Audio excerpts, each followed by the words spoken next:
Alright, welcome back, guys. This video is going to be about shadow work.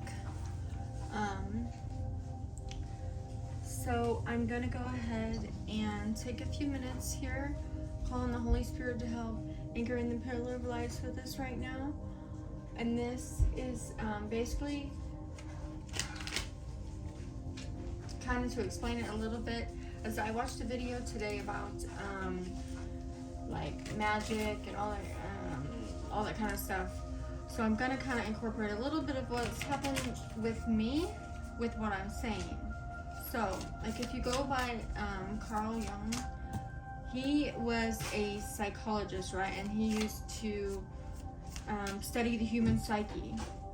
So he would always break it up with, like, you know, the persona, the real self, the shadow, or the mask, right? The way you have to seem like you appear to society, right? So in which case, like, I used an example. It was like throwing shade, because she was talking about like magic, manipulation, people that manipulate people for money, people that or anything. You manipulate people for anything. You try to manipulate a situation. I realized, like, you know, people joke around. You don't always have to be serious. So it's not like, you know, I'm talking about somebody that's like constantly not just being in awareness of somebody and trying to warn somebody about their behavior, but like literally shade throwing, like intentionally just doing something to bash somebody. And these are all parts of ourselves that we have. This is part of the shadow. This is part of the healing that we're going through, right? To transcend dysfunctional timelines. We're all guilty of things at all times in our life, but it's how you bounce back from that and heal that, right? But the shadow is it's like the part of the psyche that complains, oh Lord, that contains anything that we're forced to hide, you know. It can contain flaws such as, like, the 7 deadly sins and the 7 heavenly virtues could be, like, you know, the real self, the anger, the envy, the suppression of anger or of aggression as well.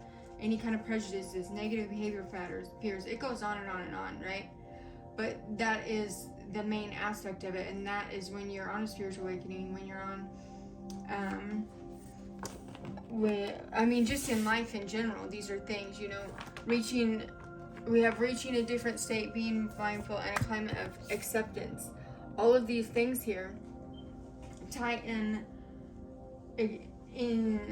insanely well, because these are suppressed things, suppressed any kind of suppressed sexual wishes that you never accepted or never thought you would have.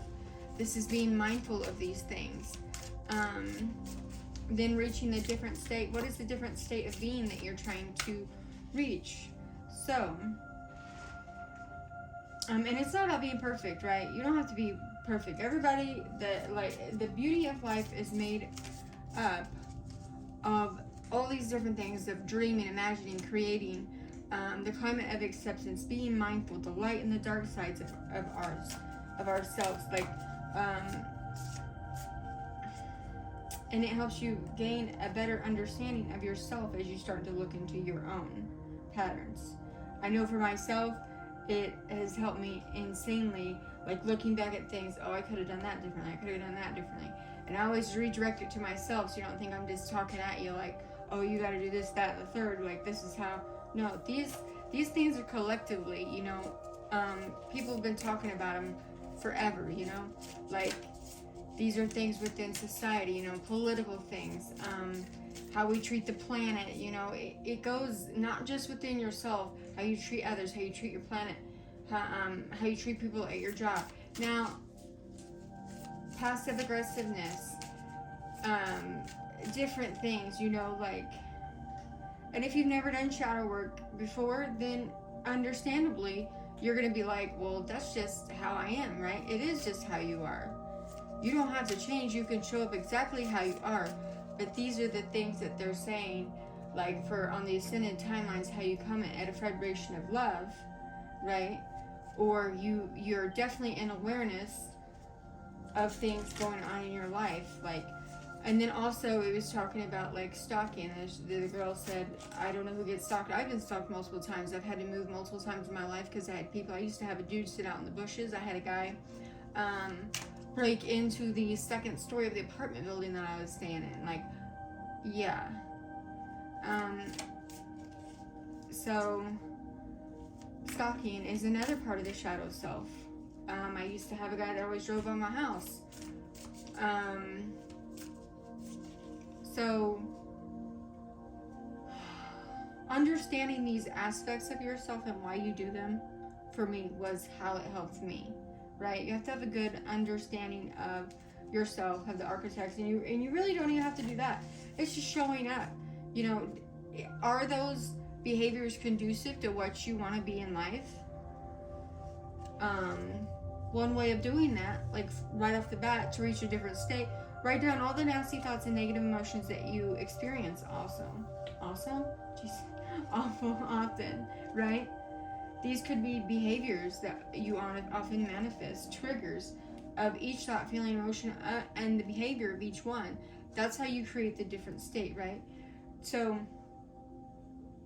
understanding your dysfunctional patterns, seeing things, and this isn't just what you do, it's what you allow other people to do in your life.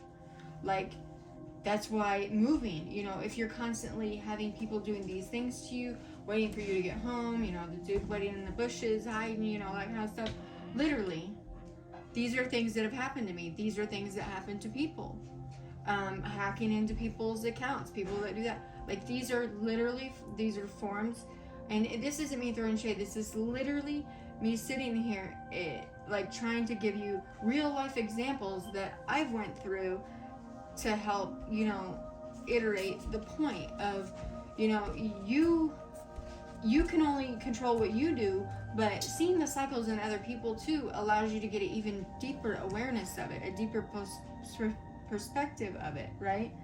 Like, because I always ask why does this person do that? Why does it, like, I'm like a detective that's not even a cop. I want to know why things happen. I want to know what helps things change. I want to know why I did what I did and what made me, you know what I mean? Like, I want the change, but I want it for everybody else to have too, for what they've been through as well. So, climate of acceptance. So the climate of acceptance could be, you know, again, going back, when I very first started this channel, I focused on, you know, the family tree, where your family came from. But even deeper than that is the mother, your relationship with your mother, your relationship with your father, your relationship with your siblings, your relationship, you know, how you moved around when you was young, all that kinds of stuff. How you grew up, I know people say that money doesn't matter, but the financial livelihood of your family when you were young can also, alright, so the financial stability of your family can change the whole aura, or the whole everything about your life. You know, what you grew up, what you seen when you grew up with your family, with your friends, what you was indoctrinated into you, what you thought was the normal, right? So being as honest as possible when you go through these traits, these character traits, these undesirable behaviors that you might have that make you feel in any kind of negative mode, that make you feel like you might need to get your aggression out in some other ways. And this is the biggest form of inner child healing too, is going back to that inner child that you had. Because I know a lot of people, like, they think they had the worst childhood. Some people might have, though. Honestly, you can't judge people by that. You don't know what they went through, first of all. But being honest, like, and asking yourself all those questions, right? Like, and this is like part of the mindfulness, part of the awareness, right? That's why when I pull messages, I'm like, I don't know where these are going. I don't know what this healing's for. I don't know what this is about, right? So it's like, who was there for you when you needed them the most, or How was somebody not there for you when you needed them the most? And that is type of abandonment a wound, right? Or also, like, what were the mental and emotional states of your home? If you grow up, living in a hostile environment, how is that affecting you today? Or if you had a relationship, like, kind of like when you have parents that are certain ways, they're not like always a certain way, or even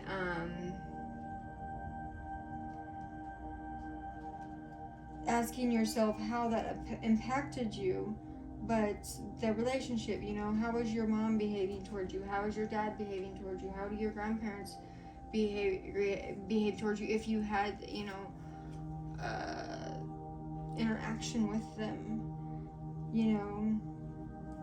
So, and what kind of financial resources was needed? Did you have to contribute with the bills when you were younger? Were you required to take care of your siblings when you were younger? Like, these things seem like simple things that just don't contribute to how you are as an adult, but they do. Like, did you grow up with a family of addiction? Did you grow up in a family of alcoholism? Did you grow up seeing your mom and dad fighting constantly, physically fighting, or was that something that you've seen later on in life from them? Or even the lack of the trust can come from, like, if someone in your family has stolen from you, or somebody that you love steals from you. That's why I always say, keep your word is your bond, stuff like that. Like, if I borrow money from somebody, best believe it's going to get paid back. Whatever I do, it's going to get paid back. I'm not going to say I'm going to do something and then not do it.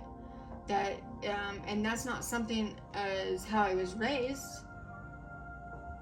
I've had a lot of money from that I had stolen from me from a family member. So to me, because I've had that happen, it's very important for me to not show up as that in the world. And this is something that I've had to learn and continue to do. It's continuous. It's not just a one-time thing. Like,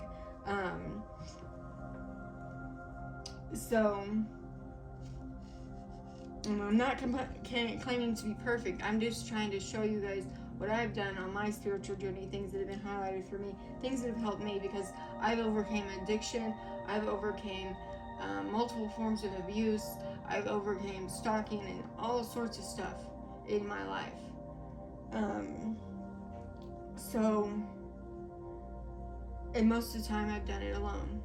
I have had therapy and stuff, but so it's also about the emotional resources with the acceptance. It's unconditional love and acceptance for yourself, for the people that you did things to you that you wasn't able to control, for yourself, and they say you don't allow yourself to be victimized, right? You don't allow yourself for things to happen to you, but literally, like,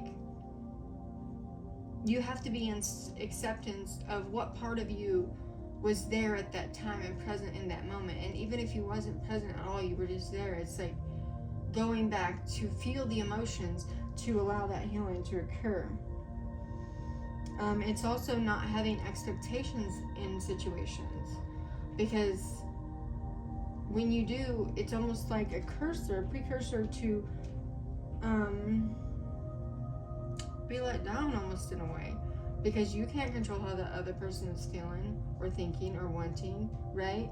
And you can't control their level of awareness, their level of acceptance, their level of showing up, their ability to show up and either say what they mean and mean what they say and do what they say and do what they mean, or not. And that's just the reality of the situation. It's not anything meant to hurt anybody's feelings. That's the reality of it, right? And we have to think about this in a real life situation. I mean, I can give it to you what it looks like on the, like, universal. Or I can give it to you, like, in all the ways that I have looked and helped it be explained to me, all the ways that I've actually worked in myself. And then as I was working in myself, I realized that these are actually things that people do. Like, when I used to meditate, I didn't know it was called meditation. When I was playing around doing yoga for an hour when I was young, I didn't know that was called yoga. I didn't know. I just did it. It was fun to me. It felt good to me, right? There's just things I did. Okay.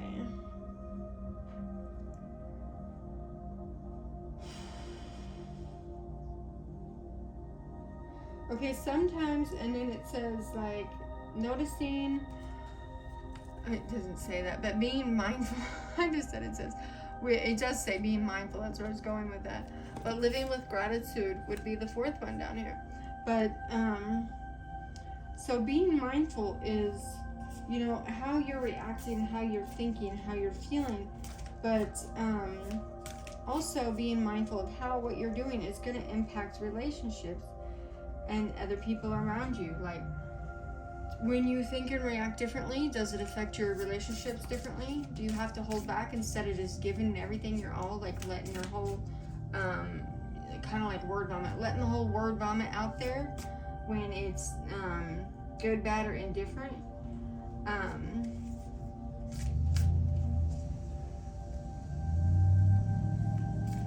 So,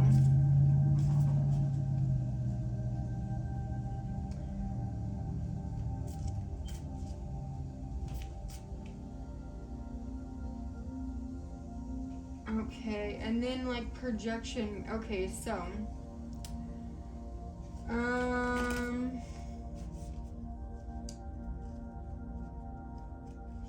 okay, so doing a projection mirror is like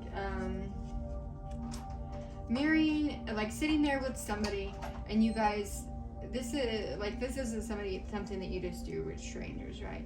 It's you mirror back the traits. This is also a form of shadow back, mirroring back the traits in them that you don't like that they do, or things that in ways that you see them triggered that maybe they don't see themselves, and you do it back and forth to each other, right? It's a form of shadow work. It's very effective, right? Because how you see yourself and how other people see yourself can be completely different. And in fact, other people could see you as a loner who's depressed. You might not even be an old loner who's depressed. You could just be living your life and not even realize that people see this, because you could have, you know, resting bitch face maybe, or what?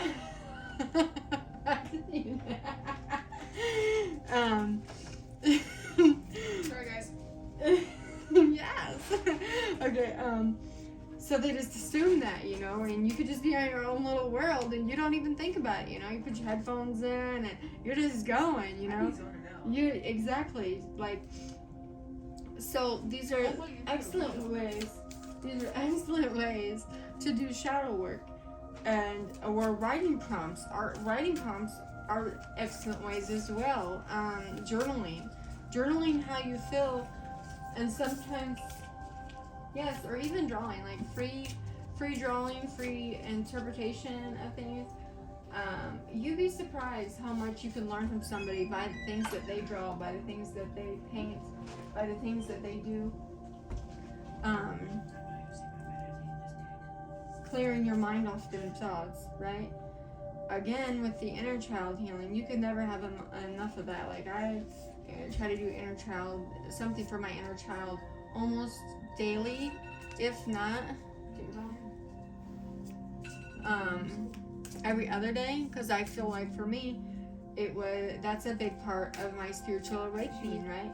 That's a big part of me, you know, tapping into myself and allowing myself to feel loved. And with that, living with gratitude, that literally goes hand in hand with that. What can you find that you're grateful for about? Even if things seem disastrous, you're homeless, you have no food, you have nothing at all, there's something in your life to be grateful for. If you have a friend you need, you know, a smile from a stranger, an uplifting thought, anything like that. You know what I mean? The more gratitude that you have for things, you see the more things coming in your life to come into fruition. Or at least that's how it was for me. It was like all this stuff was falling apart, right? I had to move 3 times in 1 year, and I was just like, why is this happening? And then I started to flip it around, and I was like, oh my God, I'm so grateful that happened, because if that didn't happen, I wouldn't be here. I wouldn't have went there. I wouldn't have found this person. I wouldn't have found this place. I wouldn't have found that I actually like doing something that I didn't think I liked doing, or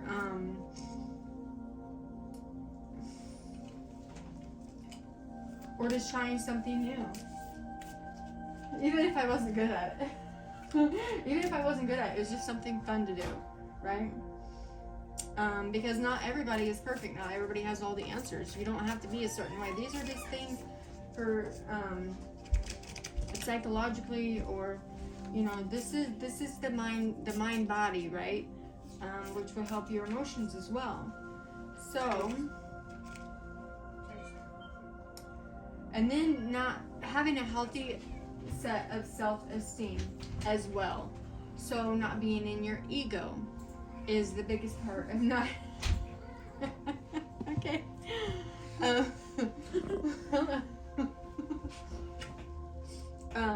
Is the biggest part of that. Not being arrogant and, pompous, which we all have a little bit of, a self-esteem, but unhealthy, because everybody has ego. We all need ego, right? Self-acceptance, self-esteem, that's part of your ego. You need a healthy form of that, anytime in life. But it's when it gets like grandiose, right? Or you're not honest with yourself. Some people say what you see in others is something that you've overcome in yourself. I'm not sure if I believe that. I mean, I guess that could be right, but not really, because I've seen a lot of things in other people. I mean, I've seen people that are prostitutes, that use people for money, that do the whole sugar daddy, sugar baby things. I've, the online things, people that hurt people intentionally, like stalking. I've seen all that kind of stuff, and that's not how I am. So me noticing those things wouldn't be something I do, and I definitely don't hack people. So, you know what I mean? So it's all in how you accept it. It's all in how you perceive it, right? Because everybody has different things they've went to in life that have led them to those things. Sometimes people at a young age start out doing those things, or they see their parents doing that things, so they think it's okay. They see their friends, family, members doing that thing. Almost done. So it's all in how you perceive it. Like, a conscious awareness is different than you picking up traits in others that you have, right? Being aware of things, sitting back and being aware of things. So, yeah. I'm going to go ahead and leave it at there. I will, link the website that I use to go in my family tree, as well as the one for zodiacs, because looking into your zodiac sign could see as well how you show up in the world. And if I can find any other websites that I feel like need to be linked down below that are conducive to this video, I will let you guys know. Anyways, if you haven't been told today, you're beautiful. I love you. I'm so grateful for you showing up in this world how you are today, and living in love as much as you can. Bye.